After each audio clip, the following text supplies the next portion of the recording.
एक महत्त्वाची घडामोड आहे। महायुती सरकारच्या पालकमंत्र्यांची संभाव्य यादी जाहीर झाली आहे। ठाण्याचे पालकमंत्री म्हणून एकनाथ शिंदे यांचं यादीत नाव आहे। पुण्याचे पालकमंत्री म्हणून अजित पवारांचं यादीत नाव आहे।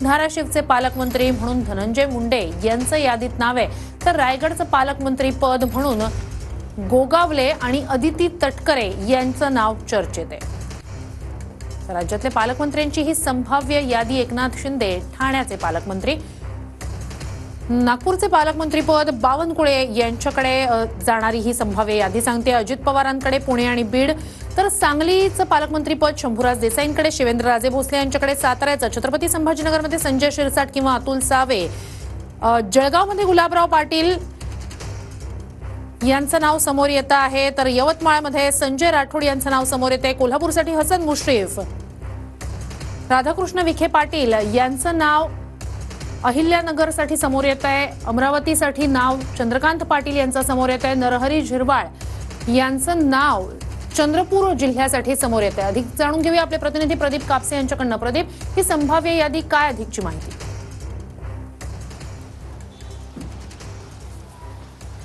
उर्शिला अगदी बरोबर आहे। खरं तर ही संभाव्य यादी जी आहे ती जाहीर झालेली आहे। संभाव्य यादीमध्ये ठाण्याचं पालकमंत्रीपद जे आहे ते एकनाथ शिंदे यांच्याकडेच राहिलेलं आहे। यादी आपल्याला माहिती आहे की महाविकास आघाडीचं सरकार असताना ठाण्याचं पालकमंत्रीपद जे आहे ते एकनाथ शिंदेंकडे होतं।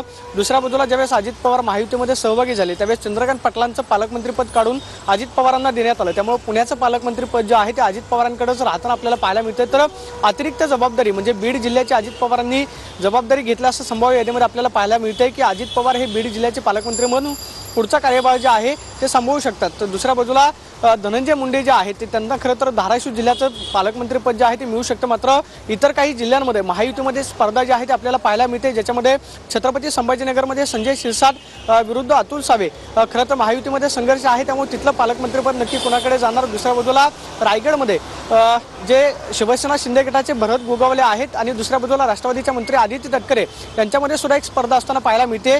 अकोला जिल्ह्यामध्ये सुद्धा ती स्पर्धा आहे। मात्र अनेक जिल्ह्यामध्ये पालकमंत्रीपद जे आहे ते बदल होताना पाहायला मिळतं। याआधी आपल्याला माहिती आहे की शंभूराज देसाईंनी सातारा जिल्ह्याचं पालकमंत्रीपद सांभाळलेलं होतं, ठाणे जिल्ह्याचं पालकमंत्रीपद सांभाळलेलं होतं। मात्र साताऱ्यामध्ये आता शिवेंद्रराजे भोसले जे आहे ते पालकमंत्री असू शकतात। तर दुसऱ्या बाजूला शंभूराज देसाई यांच्यावरती सांगली जिल्ह्याची जबाबदारी जी आहे ती देण्यात आलेली आहे। राधाकृष्ण विखे पाटील यांच्याकडेच खरं तर अहिल्यानगरचं पालकमंत्रीपद जे आहे ते राहील। काही जिल्ह्यांचे पालकमंत्री तसेच राहतील, मात्र काही जिल्ह्यांमध्ये बदल जे आहे ते होताना पाहायला मिळतील। मात्र महायुतीमध्ये काही जिल्ह्यांमध्ये स्पर्धा जी आहे ते पाहायला मिळते। विशेष म्हणजे राष्ट्रवादी विरुद्ध भाजप अशी एक स्पर्धा जी आहे ती काही पालकमंत्रीपदाबाबत आहे, त्यामधली स्पष्ट नक्कीच तुर्तास धन्यवाद प्रदीप, तुम्ही दिलेल्या संपूर्ण माहितीसाठी।